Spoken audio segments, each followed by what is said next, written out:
मुख्य चुनाव आयुक्त ज्ञानेश कुमार ने पश्चिम बंगाल में विधानसभा चुनाव की तैयारियों की समीक्षा की। सीसी ने कहा कि बंगाल में स्वतंत्र, निष्पक्ष और शांतिपूर्ण चुनाव सुनिश्चित करना चुनाव आयोग की प्राथमिकता है।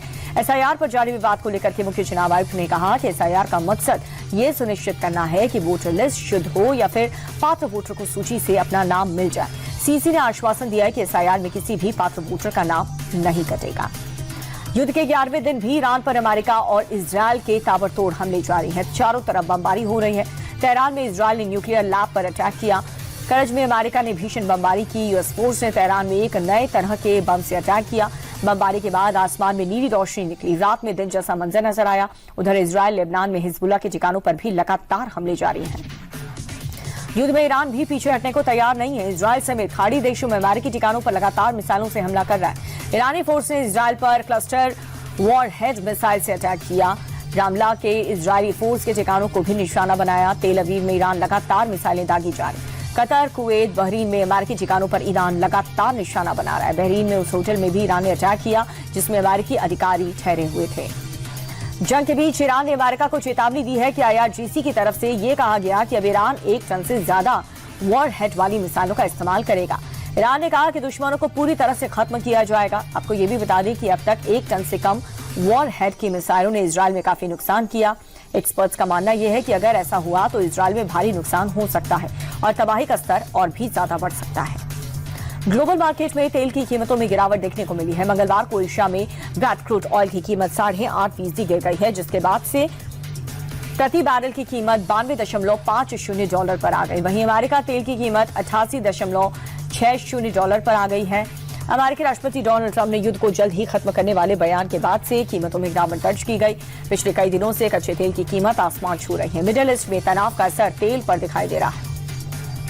खाड़ी की जंग ने दुनिया भर में तेल संकट पैदा कर दिया और इसे लेकर के दुनिया की सबसे बड़ी तेल कंपनी अरामको ने एक बड़ा बयान दिया। अरामको का कहना यह है कि अगर ये युद्ध ऐसा ही जारी रहा तो इससे कई देश तेल के लिए तरस जाएंगे। स्ट्रेट ऑफ हॉर्मुज के बंद रहने के बाद बड़ा तेल संकट आ सकता है। दुनिया भर में तेल की किल्लत, लेकिन भारत के पास फिलहाल पर्याप्त स्टॉक पड़ा हुआ है। स्ट्रेट ऑफ हॉर्मुज के अलावा बाकी सोर्सेज से 70% तेल मंगाया जा रहा है। सरकार ने पहले ही साफ कर दिया था कि फिलहाल पेट्रोल डीजल के दाम नहीं बढ़ेंगे। बात एलपीजी की तो बुकिंग टाइम बढ़ाने के साथ आउटपुट को भी 10% बढ़ा दिया गया।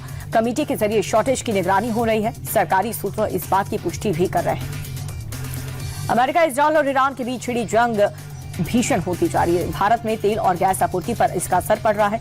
कमर्शियल गैस की भारी किल्लत हो रही है और इस बीच घरेलू गैस की आपूर्ति सुनिश्चित करने के लिए सरकार ने आपातकालीन प्रावधानों के तहत एसेंशियल कमोडिटीज एक्ट लागू कर दिया। सरकार ने प्राकृतिक गैस की आपूर्ति को प्राथमिक सेक्टर्स के हिसाब से निर्धारित करने के आदेश दिए ताकि घरेलू और आवश्यक क्षेत्रों में पर्याप्त मात्रा में गैस मिले और संकट के प्रभाव को कम किया जा सके। पेट्रोलियम मंत्रालय ने रिफाइनरी को एलपीजी प्रोडक्शन बढ़ाने का निर्देश दिया है ताकि एलपीजी की किल्लत से लोगों की परेशानी न बढ़े। वहीं पेट्रोल, डीजल और एलपीजी की जमाखोरी और कालाबाजारी रोकने के लिए पेट्रोलियम मंत्रालय ने एक समिति का गठन किया है जो होटल, रेस्टोरेंट में एलपीजी की जरूरतों की जांच करेगी और उन्हें एलपीजी उपलब्ध कराने की कोशिश करेगी। तेल और गैस संकट को लेकर के विपक्ष ने सरकार पर सवाल उठाने शुरू कर दिए हैं। समाजवादी पार्टी के सांसद रामगोपाल यादव ने साफ कह दिया कि सरकार स्टॉक को लेकर के देश की जनता को गुमराह कर रही है। सरकार की नीतियों से देश को नुकसान हो रहा है। वहीं जेएमएम सांसद महुआ माझी ने रांची में पेट्रोल पंप से लेकर के गैस एजेंसियों में लंबी कतार देखने को मिल रही है। सरकार को अपनी नीति स्पष्ट करनी चाहिए। मिडिल ईस्ट में चल रही जंग का असर देश में देखने को लगा है। देश के बड़े शहरों में कमर्शियल सिलेंडर की किल्लत हो गई। मुंबई में लेकर के बेंगलुरु तक होटल, रेस्टोरेंट मालिक परेशान है। गैस सप्लाई न होने की वजह से रेस्टोरेंट बंद है या तो बंद होने जा रहा है। आर्थिक राजधानी मुंबई में भी सप्लाई कम हो गई। होटल मालिक एसोसिएशन के मुताबिक मुंबई में 20 होटल बंद हो गए। कुछ दिन तक ऐसी स्थिति बनी रही तो 4 से 5 हजार होटल आने वाले दिनों बंद हो जाएंगे। गुजरात के नाडियाद में शराब माफियाओं के खिलाफ एक बड़ी कार्रवाई है। ऑपरेशन बुलडोजर के तहत 1 करोड़ 21 लाख रुपए की विदेशी शराब को नष्ट किया गया। कोर्ट के आदेश अनुसार पुलिस ने 42,000 से ज्यादा शराब की बोतलों पर बुलडोजर चला करके उन्हें नष्ट किया। बता दें कि गुजरात एक ड्राई स्टेट है, यानी कि यहाँ पर शराबबंदी है। बीते 4 साल में नाडियाद डिवीजन में प्रशासन ने 20 करोड़ से ज्यादा की शराब को नष्ट किया है। सीएम योगी आदित्यनाथ की मां पर अभद्र टिप्पणी को लेकर के मौलाना सलीम की टेंशन बढ़ चुकी है। मौलाना सलीम के खिलाफ यूपी के 83 थानों में एफआईआर दर्ज हुई है। पूरे यूपी में मौलाना के बयान के खिलाफ आक्रोश है। लखनऊ, अलीगढ़, बलरामपुर समेत कई शहरों में प्रदर्शन किया गया। आरोपी मौलाना की जल्द से जल्द गिरफ्तारी की मांग की जा रही है। हिंदू संगठन ने कल पुतला दहन भी किया था। दिल्ली के तरुण मर्डर केस पर ओवैसी की पार्टी का शर्मनाक बयान सामने आया। दिल्ली एआईएमआईएम अध्यक्ष शोएब जमाई ने कहा कि सेल्फ डिफेंस में तरुण का मर्डर हो गया। शोएब जमाई ने कहा कि मुस्लिम महिलाओं के साथ छेड़छाड़ी हुई। तरुण जिम से लड़कों के साथ लेकर के मारपीट करने पहुंचा था और इसी दौरान खुद के बचाव में तरुण की दुर्भाग्यपूर्ण हत्या हो गई। बता दें कि उत्तम नगर में होली की रात तरुण की हत्या कर दी गई। मुस्लिम पक्ष में 18 से 20 लोगों ने लाठी डंडे और ईंट सरिया से उसे बेरहमी से पीटा था।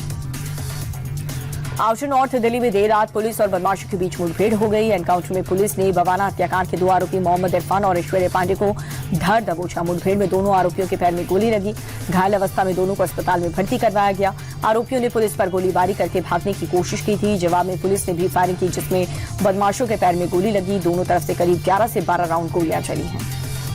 यूपी के औरैया में तेज रफ्तार बेकाबू कार का कहर देखने को मिला है। गाड़ी ने सड़क के किनारे बाइक सवार 2 युवकों को टक्कर मार दी।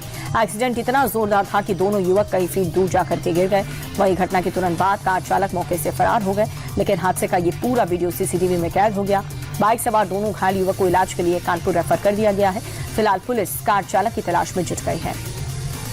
भोपाल में एक पति ने ससुराल में घुस करके पत्नी और उसके घर वालों के साथ मारपीट की। आरोपी पति स्कॉर्पियो में सवार अपने 4 साथियों के साथ सोमवार देर रात ससुराल पहुंचा। हथियार और लाठी डंडों के साथ घर में घुसा और पत्नी पर जानलेवा हमला किया। आरोपी जिस कार से आया था उसकी नंबर प्लेट में बीजेपी युवा मोर्चा लिखा हुआ था। हमले के बाद से परिवार दहशत में है। दरअसल 8 साल पहले महिला ने पति के खिलाफ एफआईआर दर्ज कराई थी और इसी को लेकर के दोनों में विवाद चल रहा था। मारपीट की ये पूरी घटना सीसीटीवी में कैद हो गई। जयपुर में खाद्य विभाग ने बड़ी कार्रवाई की है। खो नागौरिया इलाके में एक गोदाम में छापेमारी करके अमूल ब्रांड के करीब 1.5 लाख किलो एक्सपायरी खाद्य उत्पादन जब्त किए। कारोबारी एक्सपायरी डेट मिटा करके नई तिथि डाल करके उन्हें बाजार में बेचने की तैयारी कर रहा था। राज्य सरकार की हेल्पलाइन 181 पर मिली शिकायत के बाद विभाग ने ये कार्रवाई की। विभाग ने जब्त की गई सामग्री को भी नष्ट कर दिया।